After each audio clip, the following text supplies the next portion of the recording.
Hello friends, welcome to psychology की आपकी अपनी पाठशाला।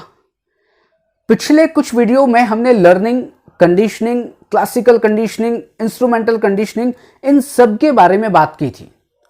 आज जिस टॉपिक को हम समझने वाले हैं उसका नाम है type S and type R conditioning. ये type S and type R conditioning क्या है हम इसको बाद में समझेंगे, लेकिन ये समझना क्यों जरूरी है इसका उत्तर मैं आपको पहले देता हूं। जितने भी कॉम्पिटिटिव एग्जाम्स हैं जो टीचिंग से रिलेटेड हैं या कोई और भी कॉम्पिटिटिव एग्जाम्स हो सकती हैं, उन सब में type S and type R conditioning के क्वेश्चंस पूछे जाते हैं। इस type S and type R conditioning को समझें उसके पहले हम एक कॉन्सेप्ट समझते हैं जो कि दिया था स्किनर ने। आपको ध्यान होगा कि स्किनर ने एक कंडीशनिंग का टाइप बताया था, इंस्ट्रूमेंटल कंडीशनिंग, जो कि रैट के ऊपर, चूहे के ऊपर उसका एक्सपेरिमेंट था। यदि वो आपने नहीं देखा है तो आप पहले साइकोलॉजी की पाठशाला में जाकर उस वीडियो को आप जरूर देख लें। तो स्किनर ने दो तरह की रिस्पांस की बात की है, एक रिस्पोंडेंट रिस्पांस और दूसरा ऑपरेंट रिस्पांस। रिस्पोंडेंट रिस्पांस आप जिसको प्रतिवादी अनुक्रिया कह सकते हैं, और ऑपरेंट रिस्पांस जिसको आप क्रिया प्रसूत अनुक्रिया कह सकते हैं। क्या है रिस्पोंडेंट रिस्पांस? रिस्पोंडेंट रिस्पांस का मतलब यह है कि एक उद्दीपक आपके सामने होता है या आप उस उद्दीपक को फेस करते हैं और उस उद्दीपक के प्रति आप अनुक्रिया करते हैं। मैंने क्या कहा? एक स्टिमुलस है, स्टिमुलस के प्रति या स्टिमुलस के लिए आपने अनुक्रिया की और उद्दीपक को कहते हैं हम स्टिमुलस। और लेकिन जो ये उद्दीपक के लिए जो अनुक्रिया की गई उसका जो स्वरूप होता है, अनुक्रिया का जो नेचर होता है, वो क्या होता है? वो होता है अनैच्छिक। अनैच्छिक उसका स्वरूप होता है इनवॉलेंट्री। और उस इनवॉलेंट्री एक्टिविटीज किसके द्वारा उत्पन्न हो रही है? उस उद्दीपक के द्वारा। आप एग्जाम्पल से बड़ी अच्छी तरह समझ जाएंगे। आप ये बताएं कि जब आप गैस पर एक तवा रखा हुआ है जिस पर रोटी बनती है, तवा रखा हुआ है और तवे पर आपने हाथ लगाया और वो तवा गर्म है। आप जैसे ही तवे पर हाथ लगाए तो क्या होगा? जैसे आप एकदम हाथ हटा लेंगे। क्यों हटा लेंगे? क्योंकि तवा गर्म है। अब आप ये बताएं कि जब तवे से आपने हाथ हटाया तो क्या आपने सोच समझकर हटाया, या आप चाहते थे या नहीं चाहते थे, वो जैसे ही गर्म में लगा और आपने एकदम हाथ हटा लिया? ये क्या है? ये एक इनवॉलेंट्री एक्टिविटी है, इनवॉलेंट्री रिस्पॉन्स है, या जिसको हम कहें अनैच्छिक क्रिया है। और वो जो तवा क्या था? तवा है आपका उद्दीपक, आपका स्टिमुलस। आप एक एग्जांपल और देख लें कि आप कहीं जा रहे हैं और जाते जाते आपके नंगे पैर हैं, मतलब कि आपके पास न चप्पल है न शूज हैं, कुछ भी नहीं है, आप नंगे पैर कहीं जा रहे हैं। अब जैसे ही जा रहे हैं आपके रोड पर एक कांटा है और वो आपको दिखा नहीं, और जैसे ही आपका पैर उस कांटे पर लगा आपने एकदम पैर हटा लिया। और पैर हटाया, आपने उस समय सोचा नहीं मैं पैर हटाऊं ना हटाऊं, ये कांटा छोटा है कि कांटा बड़ा है, नहीं। जैसे ही मैसेज ब्रेन को मिला, मतलब इतनी जल्दी मिला कि आपने तुरंत पैर हटा लिया। वो क्या एक्टिविटी है या वो कौन से रिस्पॉन्स है? जिसको हम कहते हैं अनैच्छिक क्रिया या इनवॉलेंट्री रिस्पॉन्स। और वो जो कांटा है वो क्या है? वो उद्दीपक है। यदि वो कांटा नहीं होता तो आप चले जाते, आप कोई दिक्कत नहीं होती। तो हुआ क्या? रिस्पोंडेंट रिस्पांस का मतलब क्या है कि आपने किसी स्टिमुलस के लिए आपने रिस्पांस की, लेकिन जब आप स्टिमुलस के लिए कोई रिस्पांस कर रहे हैं उसका जो स्वरूप है वो कैसा है? वो अनैच्छिक है, इनवॉलेंट्री है, मतलब कि आपके नियंत्रण में नहीं है, वो ऑटोमेटिक हो गई। आपके आंखों में जैसे ही तेज लाइट पड़ती है, और तेज लाइट पड़ती है तो आपकी आंखें क्या हो जाती है? बंद हो जाती है। या हम कहें कि जैसे ही कोई कीड़ा आपकी आंखों के सामने आता है या कोई भी चीज आंखों के सामने गुजरती है तो एक बार के लिए आपकी पुतलियां बंद हो जाती हैं। क्या आपने सोचा नहीं मैं नहीं करूंगा? अरे नहीं करूंगा तो आंख में लगेगी, वो ऑटोमेटिकली, मतलब आपको जरूरत नहीं है, आपको कोई प्रयास नहीं करना पड़ा, आपने कोई एफर्ट नहीं किया, वो तो केवल आपकी आंखों के सामने आया और आपकी आंखें बंद हो गई। वो कौन सी क्रिया है? उसे कहते हैं अनैच्छिक क्रिया। लेकिन आंखों के सामने आया मतलब कुछ ना कुछ आया, कोई मच्छर आया, कोई कीड़ा आया, कोई मक्खी आई, कोई धूल आई, तब आपने आंखों को बंद किया तो वो मच्छर, उद्दीपक हो सकता है, वो मक्खी उद्दीपक हो सकती है, वो धूल उद्दीपक हो सकती है, वो डस्ट उद्दीपक हो सकती है, वो सुई या वो कांटा उद्दीपक हो सकता है, वो तवा उद्दीपक हो सकता है। ये सारी की सारी चीजें क्या है? उद्दीपक है, स्टिमुलस है। इसे कहते हैं रिस्पोंडेंट रिस्पॉन्स। अब दूसरा है ऑपरेंट रिस्पॉन्स। ऑपरेंट रिस्पॉन्स का मतलब क्या है कि भाई साहब यहां पर उद्दीपक नहीं है, यहां पर उद्दीपक नहीं है। कब? जब ऑपरेंट रिस्पॉन्स की जाती है, क्रिया प्रसूत अनुक्रिया की जाती है, वहां पर उद्दीपक नहीं है। नहीं है मतलब आपको पता नहीं है कि आप किस कारण से अनुक्रिया कर रहे हैं। वहां पर तो क्या था? उद्दीपक तवा था, पता है, नॉलेज मतलब नोन है। कांटा है, अरे ये तो कांटा चुभा है इसलिए पैर, बाद में तो आपको पता चल जाता है ना। तो यहां पर ऑपरेंट रिस्पॉन्स मतलब कि उद्दीपक की उपस्थिति नहीं है, उद्दीपक नोन नहीं है। बिना उद्दीपक के ही ऑटोमेटिक ऐसा लगता है कि कुछ उद्दीपक नहीं है, कोई स्टिमुलस नहीं है, कोई परिस्थितियां नहीं है, लेकिन आपके द्वारा रिस्पॉन्स की जाती है, आपके द्वारा रिस्पॉन्स की जाती है। और अब ये जो रिस्पॉन्स है, जो ऑपरेंट रिस्पॉन्स है, वो क्या है? वो ऐच्छिक है, मतलब कि आपकी इच्छा के अनुसार की जा रही है। अब आप ये बताएं, आपका इस लेक्चर को सुनना आपकी इच्छा है, आप सुने या नहीं सुने। आपका टहलना, आपका लिखना, आपका पढ़ना, आपका खाना खाना, ये सब क्या है?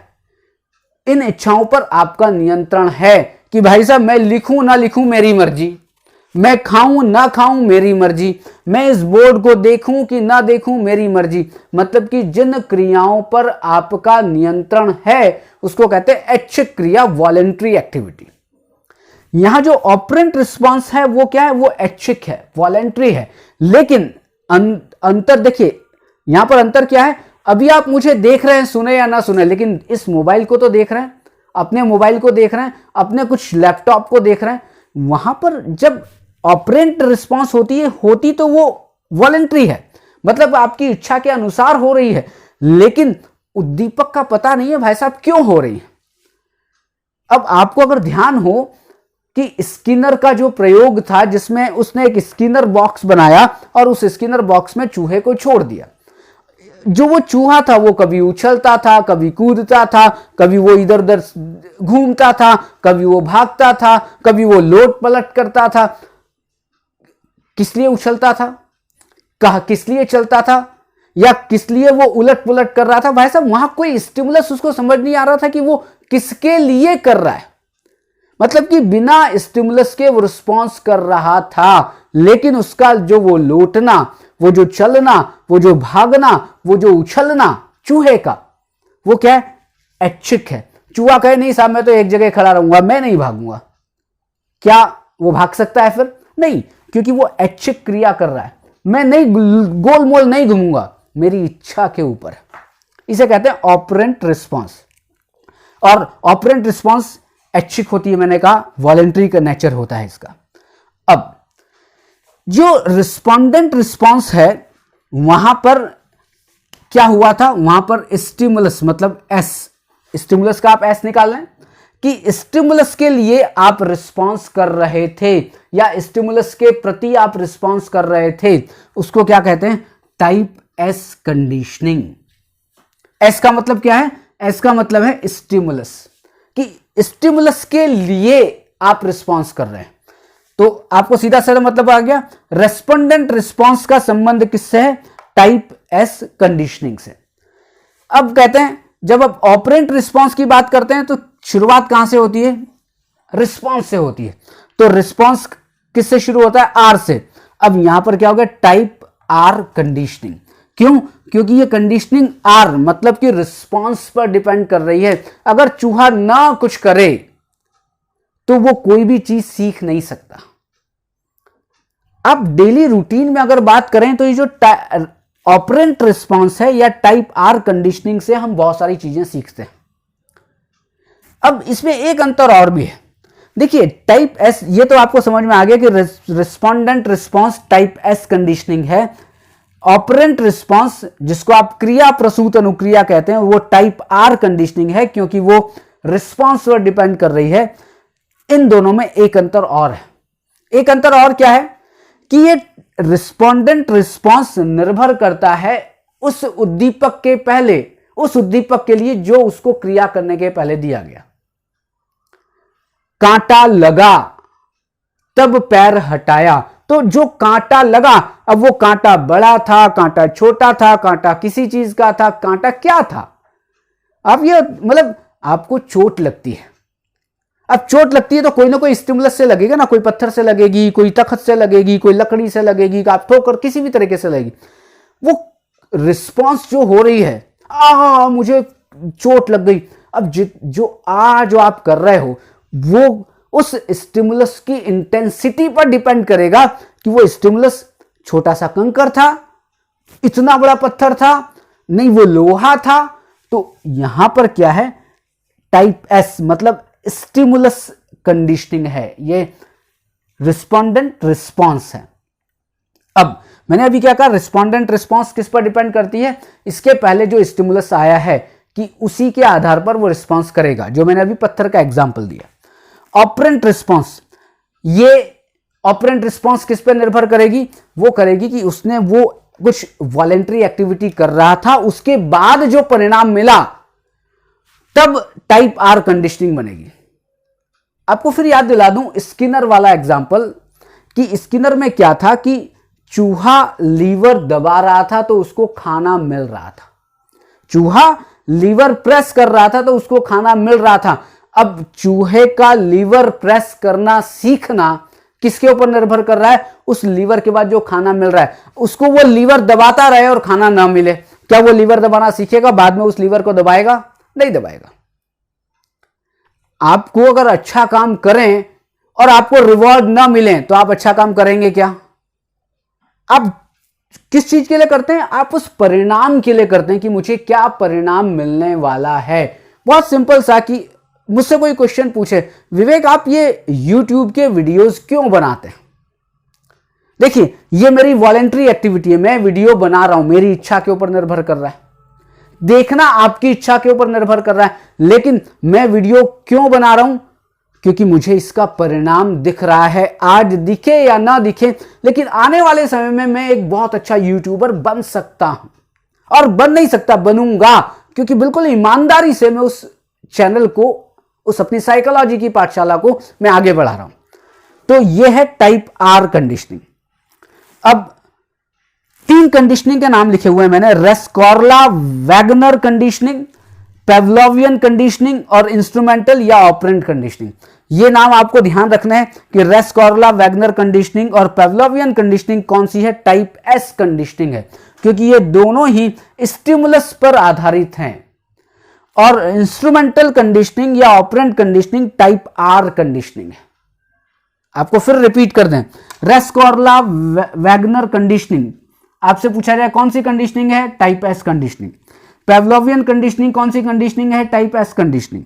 इंस्ट्रूमेंटल कंडीशनिंग या जिसको आप ऑपरेंट कंडीशनिंग कहते हैं, वो कौन सी कंडीशनिंग है, type R conditioning. Rescorla Wagner conditioning और पेवलोवियन कंडीशनिंग दोनों ही क्लासिकल कंडीशनिंग है। क्लासिकल कंडीशनिंग आप सुन लीजिए, बड़ा सिंपल सा बहुत ही एक उत्तर है कि रेस्कॉर्ला वैगनर कंडीशनिंग या पेवलोवियन कंडीशनिंग कौन सी कंडीशनिंग है, तो ये क्लासिकल कंडीशनिंग है। और स्किनर की जो कंडीशनिंग है, मैं बार बार याद दिला रहा हूं कि जो स्किनर ने जो कंडीशनिंग दी थी वो कौन सी थी, इंस्ट्रूमेंटल कंडीशनिंग, या उसका दूसरा नाम ऑपरेंट कंडीशनिंग है। और वो कौन सी कंडीशनिंग, उसका दूसरा नाम और हो सकता है, उसको कहते हैं टाइप आर कंडीशनिंग। थोड़ा टेक्निकल है, थोड़ा समझना पड़ेगा, लेकिन अगर आप एक बार समझ गए तो ये हमेशा आपको याद रहेगा, आपको भूलने की फिर जरूरत नहीं है, बल्कि आप भूलेंगे नहीं। तो आज के लिए इतना ही। आप अगर इसका स्क्रीनशॉट लेना चाहें तो आप स्क्रीनशॉट ले लें, और कल हम मिलने वाले हैं एक नए टॉपिक के साथ। तब तक के लिए आप सबको बहुत बहुत धन्यवाद।